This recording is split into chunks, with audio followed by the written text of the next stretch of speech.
Welcome to LS Plays FM and to a brand new FM21 Tactics video. This time we're going to be looking at the 4-3-1-2 narrow tactic, which has won itself a treble and scored an awful lot of goals. Let's get into it and see just how this tactic works.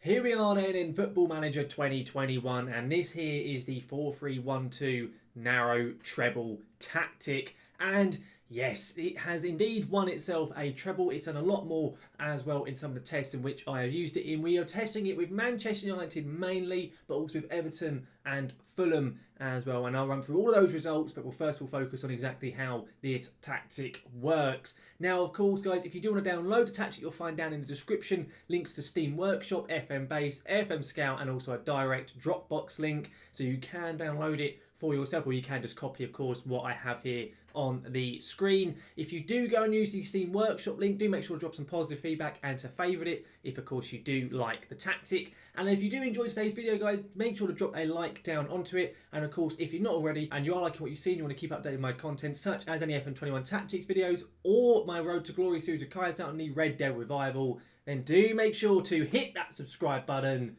and to ring that notification bell to be notified when any of my content here on YouTube goes live.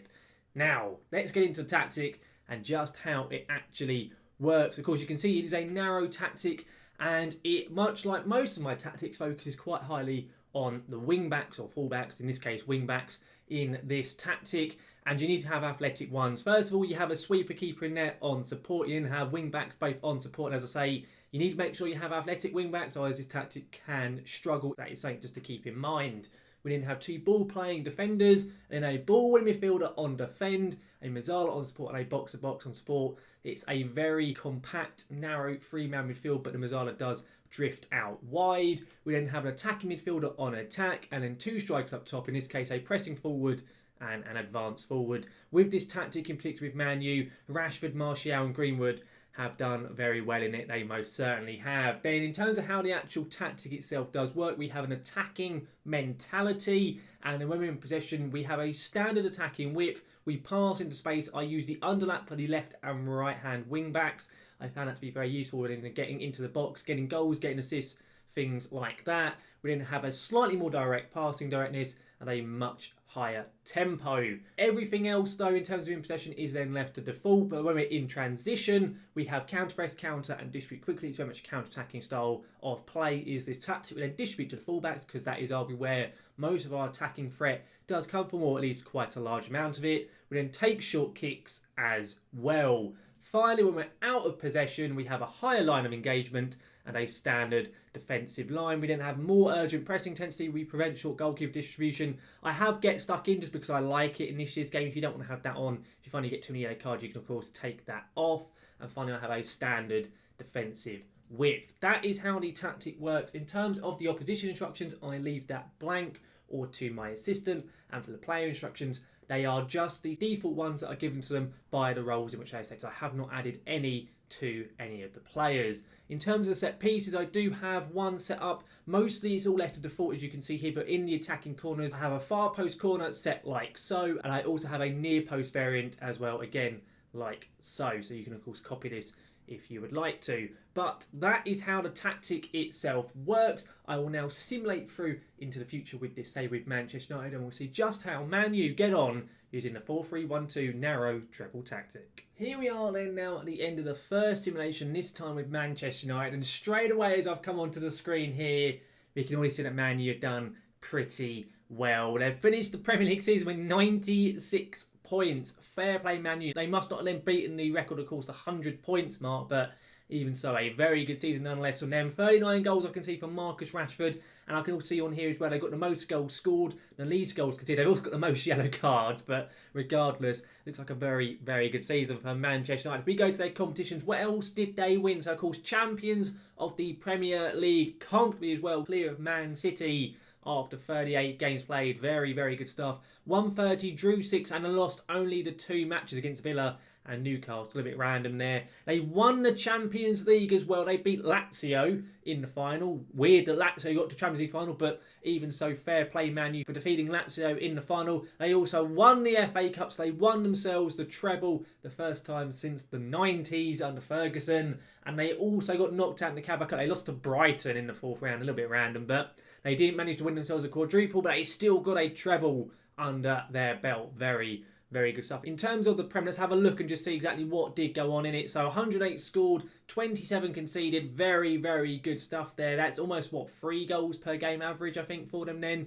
And they've got less than 1 goal conceded as well per game as well, which is very, very good. Goal difference of 81 as well. That's pretty nuts. What about the top goal scorers? So Rashford got top, Greenwood second, and Martial third. Not bad, that. I suppose having all 3 top goal scorers from your one team. They also got the best average rating for Greenwood, and the most assists came from Fernandes and from Telles. Quite decent stuff there. And also De Gea was joint top for most clean sheets. Very decent season then for Man U. Just out of interest with the goals, of course, all 3 of them had good goal records there. 39 for Rashford, 34 for Martial, and 24 for Greenwood. That is 97 goals from the 3 players there. That is bonkers how good they were going forward. That is absolutely crazy. Let's have a look as well though at the stats so you can see all the analysts and everything like that and all those reports. In terms of the overall performance, you can see just how good the tactic worked for Manchester United. By far the most goals per game, the most XG per game, even conceded per game and XG against per game was one of the, if not the best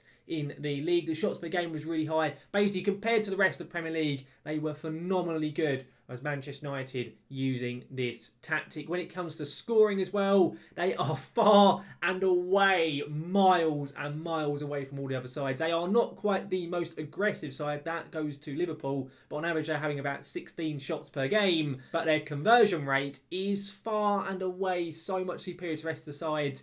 At over 18%. The closest challenger was Leeds with 14.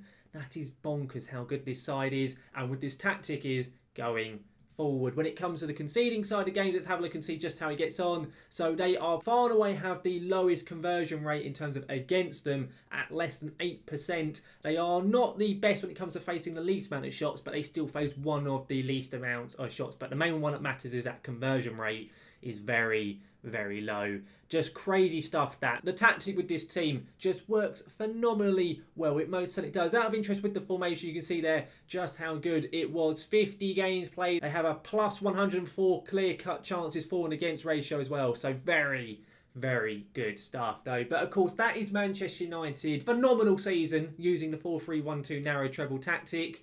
But we have 2 other teams to go and look at. We have Everton and Fulham. So we'll get to Everton first of all and see just how they're going to be lining up using the tactic. So here is Everton then using the tactic with it being quick picked by the assistant. This is how the team's going to roughly look. Pickford in net, Holgate, Keane, Godfrey and Digne, Sigurdsson, Allen and Decore, James Rodriguez, Calvert-Lewin and Richarlison. It's worth noting in the Premier League, Everton are predicted only to finish up in 9th position, 100 to 1 for the title. So what we'll do now with the tactic, we'll simulate through and see just how Everton get on using it. Here we are then at the end of the simulation, and straight away we can see just how well Everton have performed in this save. Using the tactic at the end of the simulated season, Everton finished up in 5th position on 75 points, and they were only 3 points off of 3rd place Man City. They were actually only 15 points off of 1st position Manchester United, which is pretty phenomenal stuff. I can see Richarlison got top goal scorer with 29 goals as well. Let's go to the competitions and see just how well they got on. So of course,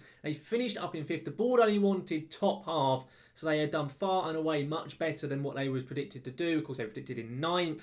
With the FA Cup, they actually won the FA Cup. Fair enough to Everton. They won themselves their first major silverware in decades. And the Carabao Cup, they got to the quarterfinals before losing up against Southampton. In the Premier League, though, how did they get on overall in terms of goals scored, goals against, that type of stuff? So Everton finished in 5th. They scored 70 goals, so roughly almost 2 goals per game on average. They conceded 44, so just over 1 goal on average per game. But the fact that they were 18 points clear of Chelsea, who finished 6th, shows just how good of a season they actually had. And they were so close to top 4. Very, very good stuff there from Everton. Out of interest, how did Calvert-Lewin do? Because of course we know that Richarlison got top goal scorer, but how did Calvert-Lewin do as well? He actually got 27 goals and he also got 10 assists. So between them two there, that's 56 goals between just those two strikers.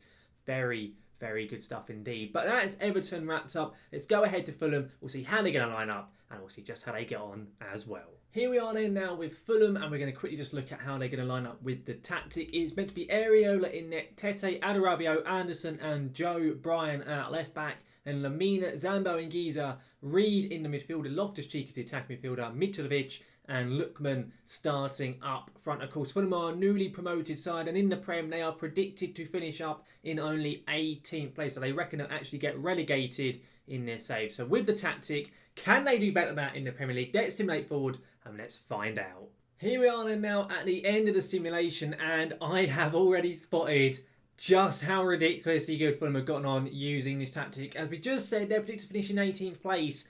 They did a little bit better than that. They finished only 1 point behind what Everton got in the previous simulation. They finished on 74 points up in 5th place, only 1 point off of Chelsea. That is bloody ridiculous stuff. How on earth have they done so well? And Ademola Lookman, the man in real life who could never score goals for Fulham, finished the top goal scorer with 32 goals. Okay. Let's have a look at the competition. So the FA Cup, they finished in 5th. They got to the semi-final as well at the League Cup, losing only to Leicester City. So they could have won themselves some actual major silverware as well, but sadly for them, they got knocked out at the semi-final stage. In terms of the Premier League, we go on to some more details with it. Fulham up there in 5th place, 76 goals scored, which I think may have been more than what Everton scored. They did concede quite a few goals though, in 57 goals, but that's more likely due to the fact that Fulham's defence is very poor on paper. But regardless of that fact, 74 points they finished on, only 1 off of the top 4 in their first season in the Premier League is ridiculous stuff.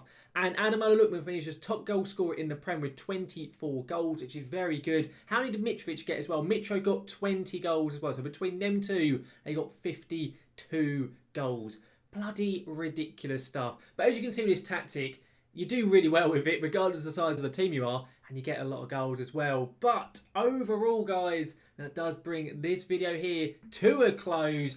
And I really do think this tactic is a very special one. Of course, as I mentioned earlier on, you do have to make sure you have good wing backs in it, very athletic ones. Obviously, you can finally get a little bit exploited at the back, which is maybe why Fulham conceded more goals than the other sides, which we looked at. But regardless of that fact, you get yourself a lot of goals. You can get yourself some trophies ticked off using this tactic, and you're gonna do very well. I really do hope, guys, you have enjoyed this video and you do find the tactic to be useful. If you do like the video, make sure to chuck a like down onto it. And of course, if you do actually go and use the tactic on the Steam Workshop, make sure to drop some positive feedback and to favourite it as well. And finally as well, guys, if you are looking forward to seeing any more of my content, such as my FM21 Tactic series, then do make sure to hit that subscribe button and to ring that notification bell to be notified when any of my content here on YouTube goes live. But guys, thank you very much for watching, and I will see you again next time.